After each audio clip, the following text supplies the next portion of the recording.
Hi, and welcome to Module 3. In this module, we'll be looking at most of Chapter 3, and the big idea here is called extrema. So in pre-calculus, you may have found maxes and mins of a function by using your graphing calculator or by using some algebraic techniques. So here we'll extend that idea, or start it for the first time if you haven't seen it before, to finding the high and low points of a function, as well as intermediate high and low points. So we'll look at relative max and mins, as well as absolute max and mins, and we'll look at a lot of things that the derivative can tell us about the graph of a function.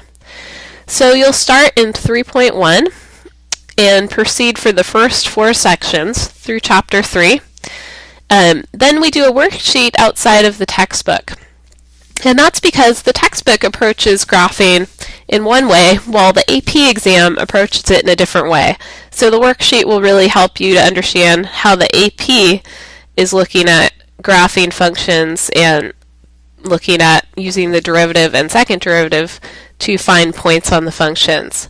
So that will be good practice for AP questions. And then we'll conclude with section 3.7 in the textbook called optimization.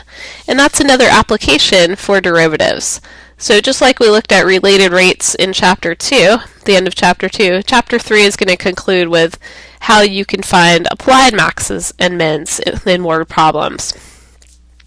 So good luck. This is your last module in the first semester. So this module concludes with a lab and a test again, but the test is your final exam for semester 1. So it will include material from modules 1, 2, and 3, and it will be a little longer than the previous 2 tests.